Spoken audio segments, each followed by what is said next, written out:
नमस्कार। पत्रिका टीवी के खास प्रोग्राम पत्रिका मंच में एक बार फिर आपका स्वागत है और एक बार हम फिर हाजिर एक नई शख्सियत, नए मेहमान के साथ। आज जो हमारे साथ मेहमान है, इनका परिचय अगर मैं दूं तो मैं कह सकती हूँ कि हम आज आपको मिलवाने जा रहे हैं भारत की परमाणु सहेली से डॉक्टर नीलम, जो कि पूरे जन जन को परमाणु ऊर्जा से वाकिफ करवा रही है और भी बहुत सारे काम ये कर रही है। तो खास मुलाकात करेंगे हम नीलम जी से और जानते हैं किस तरह के काम वो कर रही है। बहुत बहुत स्वागत है मैम। नमस्कार मैम। भारत की परमाणु सहेली ये कहा जाता है आपको। शुरुआत आपकी कैसे हुई? ये नाम जो आपको दिया है क्यों दिया है? एक्चुअली मेरा वैसे पीजी अर्थशास्त्र में है जी, और मैंने पोस्ट डॉक्टरेट जो ट्रेनिंग किया उसके बाद मेरा डॉक्टरेट एटॉमिक एनर्जी में मैंने किया और राजस्थान विश्वविद्यालय से किया सन 2008 में जी। और 2009 में मैंने पोस्ट डॉक्टरेट ट्रेनिंग किया department of atomic energy Mumbai, Bharat सरकार। ओके। और वहीं से मुझे नाम मिला भारत की परमाणु सहेली। तो जी, आप क्या अकेली महिला थी इस तरह की? क्योंकि नाम जो दिया गया इसके पीछे कोई ना कोई वजह तो होनी चाहिए। एक्चुअली जिस सब्जेक्ट में मैंने डॉक्टरेट किया, working culture of atomic power station, regional economy and socio economic impact on public health and welfare. I am a single student in India जिसने इस सब्जेक्ट पे डॉक्टरेट किया। तो ये मतलब उस समय मुझे लगा कि मतलब उस समय तो एक छोटा सा नाम था। आज मैं इतना सारा काम कर चुकी हूँ तो आज मेरी पहचान बन चुकी है।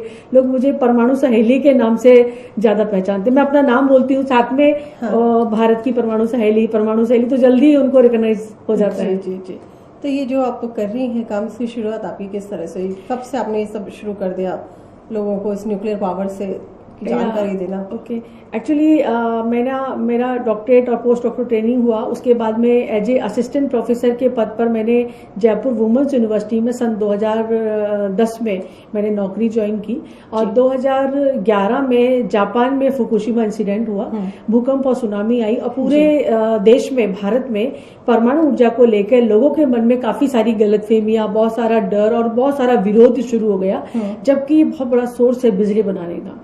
और ये तो एक इकोनॉमी का सीधा सीधा फंडा है, जितना ज्यादा बिजली का उत्पादन और उपभोग उतनी ही ज्यादा पर कैपिटा इनकम। और भारत में यदि देखें तो एक एक आदमी को जो बिजली मिलती है वो है 850 यूनिट पर पर्सन पर एनम और विश्व औसत है 4500 यूनिट बिजली का।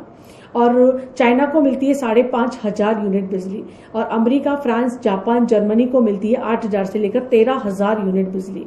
अब बात आती है कि भारत को कम से कम कितना बिजली बनाना चाहिए पर पर्सन पर एनम। तो भारत को 5000 यूनिट प्रति व्यक्ति एक साल में मतलब मिले, ऐसी भारत की योजना है। और भारत की जो पॉपुलेशन है अभी हम 131 करोड़ है और 2050 तक हम 150 करोड़ हो जाएंगे। तो हमारी बिजली की रिक्वायरमेंट कम तो होगी नहीं, बढ़ती जाएगी। दूसरा, आने वाले समय में हमारा जो कोयला है वो खत्म हो जाएगा। आने वाले 20 सालों के बाद हमारे पास कोयला नहीं है। पानी और हवा से हम उतना बिजली नहीं बना सकते। सोलार से भी हम केवल दिन में बना सकते हैं, रात में, बरसात में नहीं बना सकते। अब बात आती है कि आने वाले समय में बिजली की जो इतना बड़ा शक्ति है कोयला, वो खत्म हो जाएगा। तो हमें ऐसा सोर्स हमारे सामने होना चाहिए जो रिलायबल हो, सस्टेनेबल हो और हमें ऊर्जा सुरक्षा दे सके। और we are very lucky. India बहुत ही मतलब एक पावरफुल है एनर्जी के क्षेत्र में। और जो हम कहते हैं ना कि भारत एक सोने की चिड़िया जिसे कहा जाता था, तो भारत के पास पूरे वर्ल्ड का 85% एटॉमिक फ्यूल है, परमाणु ईंधन है, जो बहुत बड़ी ताकत है भारत की। तो कोयला हमारा जब खत्म हो जाएगा तो हमारे पास बिजली बनाने का बहुत बड़ा सोर्स है एटॉमिक एनर्जी का। तो जब मैंने डॉक्टरेट किया, पोस्ट डॉक्टरेट ट्रेनिंग हुआ और फुकुशिमा इंसिडेंट हुआ जापान के अंदर, पूरे देश में एटॉमिक एनर्जी को लेकर विद्रोह शुरू हो गए और हमारी 63,000 मेगावाट की साइटें हमारी रुक गई। तो मैंने रिसेंट इसमें पढ़ाई किया और मैंने कहा जो भी देश में हो रहा है वो सही नहीं हो रहा है और मुझे ऐसा अंदर से हुआ कि मुझे लोगों को सत्यता बतानी चाहिए और मैंने अपनी नौकरी छोड़ दी। हालांकि मुझे डिपार्टमेंट ऑफ एटॉमिक एनर्जी जो मेरे सर थे उन्होंने भी मुझे फोन किया कि नौकरियां मिलती नहीं है, लेकिन मैंने कहा 2 नावों में सवार लक्ष्य को हासिल नहीं किया जा सकता। तो मैंने नौकरी छोड़ दी और मैंने हरियाणा, MP, UP, राजस्थान, गुजरात, तमिलनाडु इन प्रदेशों के लिए काफी काम किया। अभी तक लगभग 4000 से ज्यादा सेमिनार्स में कर चुकी हूँ, डिफरेंट स्टेट इन इंडिया। और वहाँ मतलब अब इतना सारा काम किया। उसके बाद मेरे 3 मेजर अचीवमेंट्स हुए after my awareness programme. Tamil Nadu का पावर प्लांट शुरू हुआ, उसके बाद 2012 में हरियाणा का शुरू हुआ, गोरखपुर अणु विद्युत परियोजना, और रिसेंट में अभी राजस्थान का बांसवाड़ा शुरू हुआ, और रिसेंट में अभी गुजरात में 6,500 मेगावाट की साइट है मीठी विरधि अणु विद्युत परियोजना। उसका पिछले 10 सालों से काफी विरोध चल रहा है, उसके ऊपर मैं अभी काम कर रही हूँ। तो जिस तरह के आप काम कर रहे हैं उसमें चैलेंजेस काफी हैं। बिना किस तरह के चैलेंजेस आपको फेस करने पड़े इन सब काम? देखिए, कोई भी हम काम करते हैं तो चैलेंजेस और मुश्किलें, तो जब चैलेंजेस और मुश्किलें हैं तभी तो वो काम थोड़ा टफ है, और वो काम करने का सौभाग्य आपको मिलता है। इसका मतलब कहीं ना कहीं ईश्वर ने आपको काबिल माना है कि आप वो काम कर सकते हैं। तो समस्याएं तो बहुत है। जब मैं हरियाणा गई तो मैं हरियाणा में किसी को नहीं जानती थी, मुझे बोला छोरी तुझे उठा के फेंक देंगे, क्योंकि पब्लिक ट्रेन जो ट्रैक था उन पे लेटी हुई थी, बहुत ज्यादा विरोध था। मैं फिर भी वहां गई और मैंने एक प्रेम का पथ मैंने लिया, और 280 सेमिनार्स मैंने विद इन 4 मंथ की, और 6 सितंबर 2012 को उस साइट का उद्घाटन हुआ। ऐसे ही मैं राजस्थान में जब काम कर रही थी तो मैंने एक ऐसा सिनेरियो देखा जो मैं आपको बताना चाहूंगी, क्योंकि वो भी एक अवेयरनेस का पार्ट है। तो एक हम मतलब मैं कोई ग्रामीण लोग थे, उनके साथ मिलके हम एक संगोष्ठी मतलब मीटिंग चल रही थी। तो वहां पे एक यंग लड़का था, वो आया, उसने ऐसा वो किया जैसे उसको कोई माता आई हो, मतलब इस तरह से बहुत ज्यादा, और वो इतना मतलब नीचे जमीन पे लेट गया और इस तरह से बहुत ज्यादा। उसने कहा अगर यहाँ प्लांट लगेगा तो सब लोग मर जाएंगे। तो मुझे भी बड़ा आश्चर्य सा हुआ, और मैं फिर अपने यहाँ आ गई। फिर मैंने देखा रात को 9:30-10 बजे वही सेम लड़का दरवाजा खटखटा रहा था। फिर मेरे साथ जो अटेंडेंट था उसको, और मैं जब उससे मिले तो उसने कहा कि है ना, मुझे मतलब जो संबंधित जो लोग थे उन्होंने मतलब कुछ ड्रिंक वगैरह ऐसा कुछ कर दिया, लेकिन मैं चाहता हूँ कि मुझे नौकरी मिले, ये प्लांट लगे तो ऐसा हमारे देश में हो रहा है। अब जो ग्रामीण जनता है वो तो यही जानती है कि भाई ये प्लांट लगेगा, देवी का इसको प्रकोप आया है और सब लोग मर जाएंगे। तो कुल मिला के आज वो पावर प्लांट जो बांसवाड़ा का है, जो काफी विरोध में फंसा हुआ था, वो चालू हो गया। तो ऐसे समय समय पर बहुत सारे चैलेंजेस होते रहते हैं, लेकिन हमें चैलेंजों से, हमें मुश्किलों से थकना नहीं है, और अपने लक्ष्य को हासिल करना है तो हमें अनवरत चलते ही रहना पड़ेगा। तो आपने जो शुरुआत की थी कहाँ से, कौन से स्टेट से आपने शुरुआत की? मैंने वैसे स्टार्टिंग तो राजस्थान से की थी, बिकॉज मैं जयपुर से बिलोंग करती हूँ। मैं फागी गई, डिंडा गई, आसपास के काफ़ी सारे मैंने ग्रामीण इलाकों को कवर किया। फिर मैं हरियाणा गई, फिर मैं धीरे धीरे मेरी जर्नी, फिर वापस मैं राजस्थान में, और अभी मैं गुजरात में। और अभी मैं राजस्थान में सबसे बड़ा मैंने एक काम लिया है, क्योंकि राजस्थान और गुजरात दोनों को मैंने बहुत करीब से देखा। तो मैंने देखा कि आज गुजरात की पर कैपिटा जो इनकम है और पर कैपिटा जो इलेक्ट्रिसिटी है, उसमें जमीन आसमान का फर्क है। आज वहाँ 1600 यूनिट है एक आदमी को, और राजस्थान को यदि हम देखें तो 900 यूनिट है। वहाँ पे जो इनकम है करीबन 2.25 लाख रुपए है, और हमारे यहाँ ये करीबन 1 लाख रुपए, 90,000 से 1 लाख रुपए बैठती है। तो मैंने कहा इतना ज्यादा अंतर क्यों है दो स्टेटों के अंदर? हम चाइना की बात करें तो हमको वो दिखता है, लेकिन हम भारत के स्टेटों में देखें तो बहुत सारा अंतर हमें दिखता है। तो मैंने जब राजस्थान को बहुत करीबी से 9 मंथ मैंने दिया, रिसर्च किया, तो मैंने पाया सबसे बड़ी समस्या राजस्थान में पानी की है, और राजस्थान का 85% हिस्सा धीरे धीरे सूखता जा रहा है। अगर उस ओर ध्यान नहीं दिया तो अगला गृह युद्ध पानी के ऊपर छिड़ जाएगा।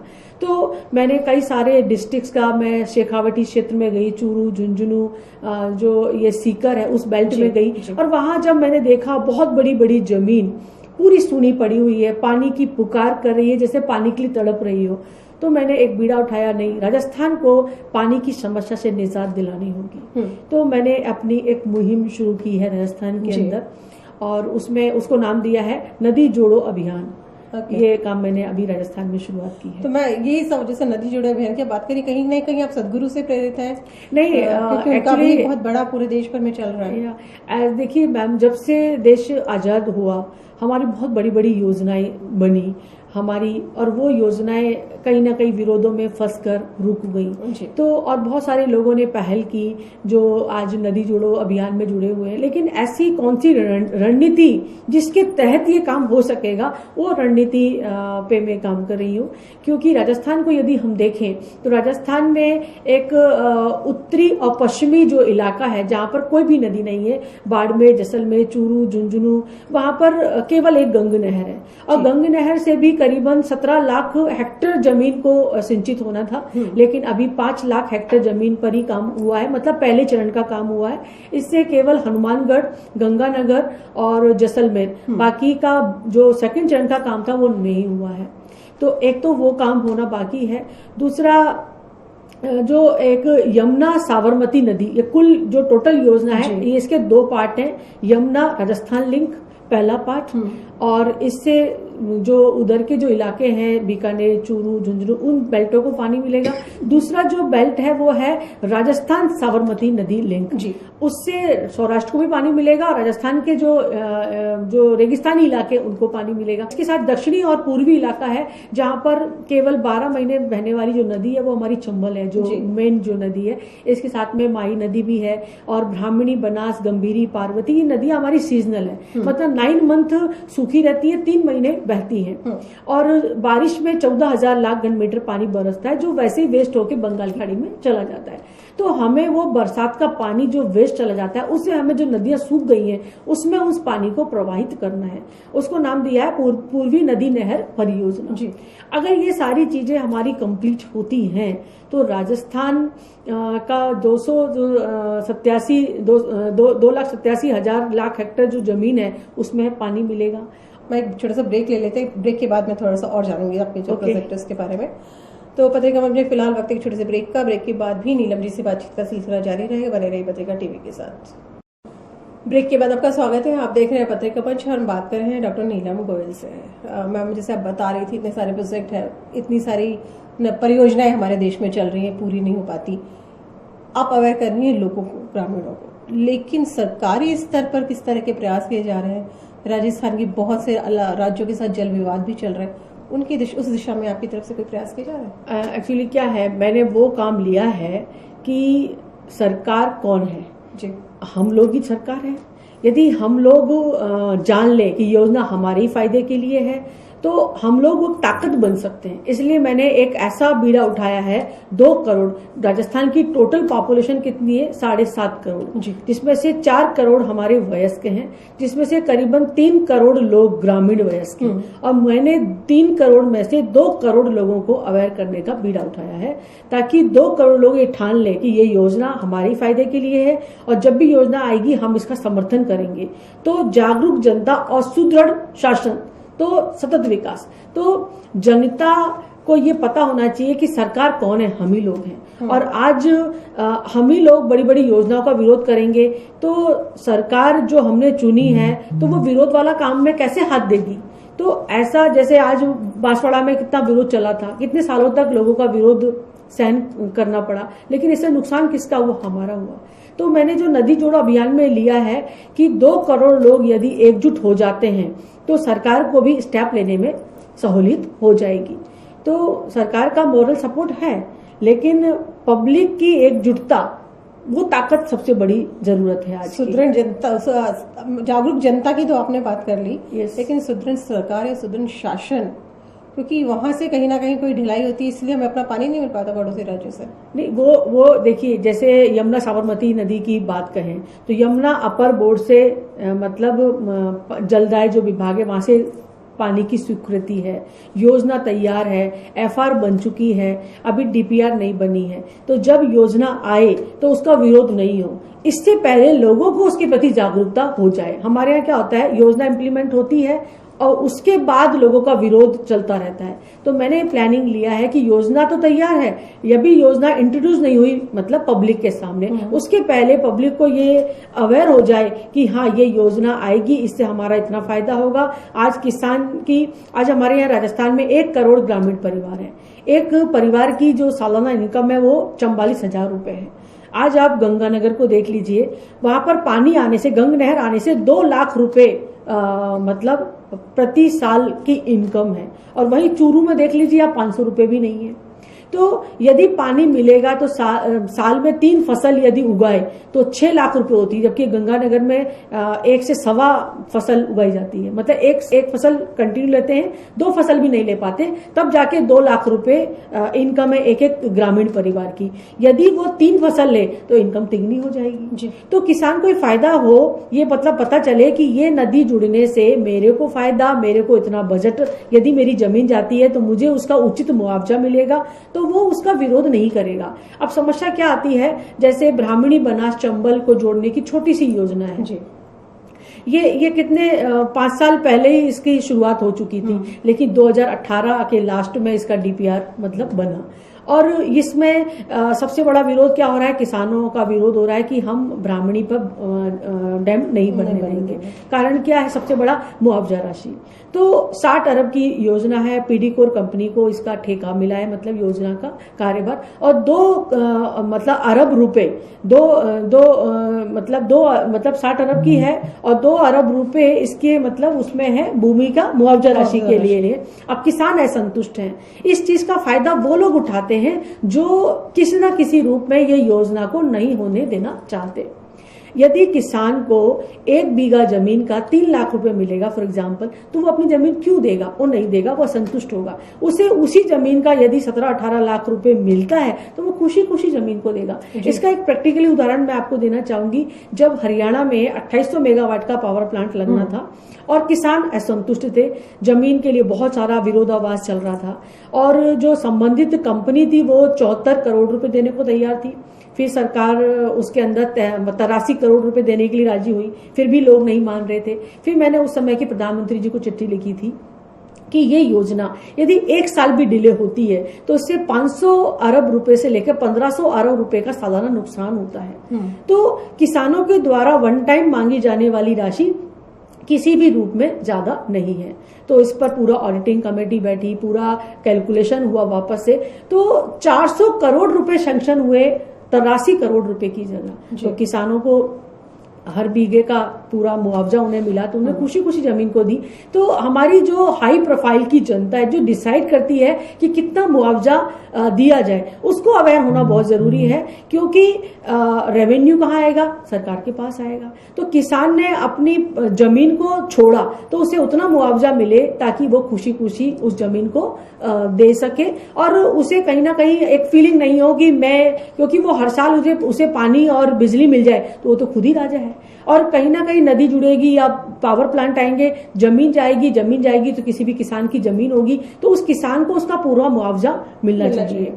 तो ये सबसे बड़ी समस्या है, और इसके लिए हमें हर लेवल की जनता को जागरूक होना होगा, जिसमें जो हमारे ग्रामीण लोग हैं उनको होना होगा, हमारे युवा हैं उनका होना होगा, हमारे ब्यूरोक्रेट्स, हमारे पॉलिटिशियन, मतलब हर प्रकार की जनता को जागरूक होना होगा। कि जनता को तो जागरूक इसलिए होना होगा कि ये योजना हमारे फायदे के लिए है, इसमें हमारी जमीन जाती है तो हमें इसका इतना मुआवजा मिले। और जो हाई प्रोफाइल की जनता है, जो डिसाइड करती है, उसको ये जानना होगा कि 1 यूनिट का मतलब 4 या 5 या 6 रुपए नहीं होता, उसका मतलब होता है 100 रुपए।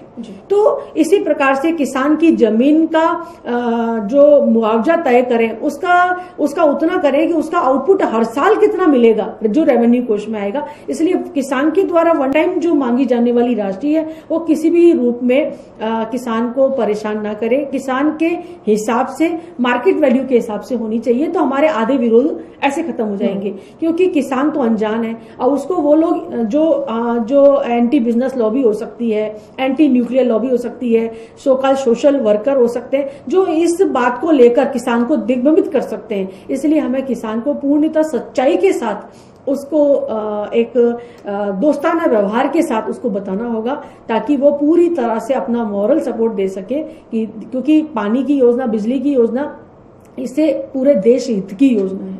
आज कोई भी रिवोल्यूशन लाएंगे हम तो जमीन तो देनी होगी, और जमीन के लिए सबसे बड़ी चीज है किसानों को हम वो एक कहते हैं ना कि नेशनलिज्म की भावना उनके अंदर, वो जमीन दे तो उनके अंदर पूरी खुशी उन्हें मिले, वो कहीं ना कहीं दुखी नहीं हो, उन्हें सच्चाई भी बताई जाए। तो इसलिए मैंने ये बीड़ा उठाया कि किसानों को हम सच्चाई के साथ जोड़ें, ताकि सरकार और जनता के बीच में जो गैप सा हो गया है ना, उसको हम खत्म कर सके। तो जस्ट लाइक ब्रिज, तो we are making a bridge between government and जनता। गवर्नमेंट और जनता के बीच में एक ब्रिज का एक जो पुल है उसका काम आप कर रहे हैं, Yes. मीडिएटर का काम। गवर्नमेंट की तरफ से इसमें आपको कुछ किसी तरह का कोई सपोर्ट है? गवर्नमेंट से मुझे मोरल सपोर्ट है, फाइनेंशियल सपोर्ट नहीं है, और मैं चाहूंगी कि मुझे सपोर्ट मिले, क्योंकि कर्म के साथ साथ अर्थ की भी जरूरत होती है। एक ब्रेक और ले लेते हैं, ब्रेक के बाद मैं फिर आपसे थोड़ा सा आपकी पर्सनल व्यक्तिगत जिंदगी के बारे में भी जानना चाहूंगी। पत्रिका मंच में फिलहाल वक्त एक और छोटे से ब्रेक का। ब्रेक के बाद भी नीलम जी से बातचीत का सिलसिला जारी रखेंगे, बने रहे पत्रिका टीवी के साथ। ब्रेक के बाद आपका स्वागत है, आप देख रहे हैं पत्रिका मंच और हम बात कर रहे हैं डॉक्टर नीलम गोयल से। अब ये सारी बातें तो हुई आपके काम से, जो आपका मिशन है उससे रिलेटेड। अब मैं थोड़ा आपकी व्यक्तिगत जिंदगी के बारे में आप बताइए। अपने एजुकेशन का तो मुझे बताया था, बाकी मूल रूप से कहाँ की निवासी हैं? मैं जयपुर की ही रहने वाली जी जी। फैमिली वगैरह के बारे में? मेरे हस्बैंड हैं, वो भाभा एटॉमिक रिसर्च सेंटर में मतलब साइंटिस्ट हैं। अभी उन्होंने 2015 से रिजाइन दिया है, और वो भी इस मिशन में मेरी पूरी ताकत है। आप कह सकते हैं कि पर्दे के पीछे वाली ताकत है। और मतलब बेटा है वो IIT खड़गपुर में, विप्र गोयल, वो भी इस मिशन की ताकत है। तो हम तीनों, देख के लगता नहीं है कि आपका बेटा IIT में होगा। वी आर 3, और हम तीनों 95% एक दूसरे से नहीं मिल पाते हैं जी।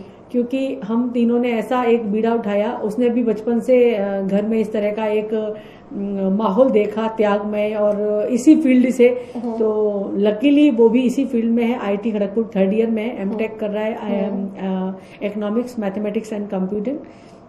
और ये मिशन के हम 3 पिलर्स हैं जी।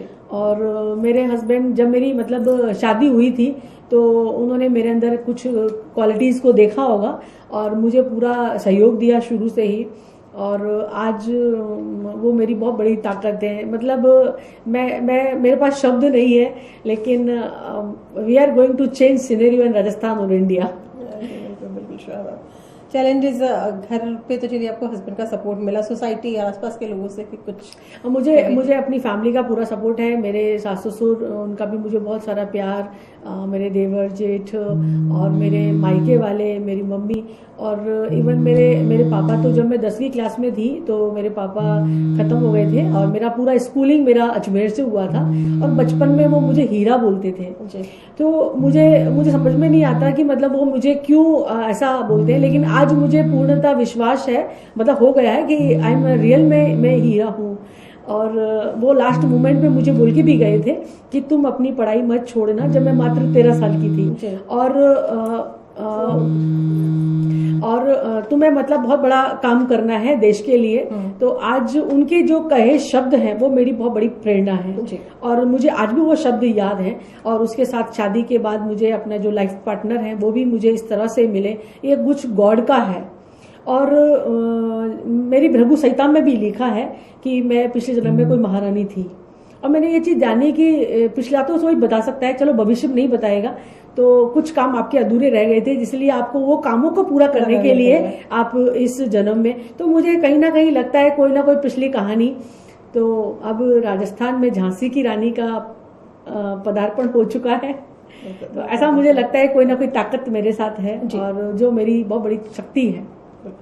फ्री टाइम कब किस तरह से स्पेंड करते हैं? कभी कुछ आपके इंटरेस्ट, हॉबीज वगैरह क्या है, उनके बारे में बताएं। मैं वैसे पहले बहुत पेंटिंग वगैरह करती थी, गेम्स का भी था, गार्डनिंग का शौक था मुझे, लेकिन अभी तो मैं पूरा तरह से मतलब बहुत ज़्यादा बिजी शेड्यूल हो गया है। मॉर्निंग में उठती हूँ तो थोड़ा सा मतलब वर्कआउट करती हूँ, उसके बाद मेरे सेमिनार्स होते हैं, फिर मीटिंग्स होती हैं, और फिर मीडिया के साथ कॉन्फ्रेंसेस, ये सब चलता रहता है। मतलब मेरे पास अभी ज़्यादा वक्त मेरे पास नहीं रहता है, और मतलब मुझे बहुत अच्छा लगता है कि मैं बहुत बिजी हूँ।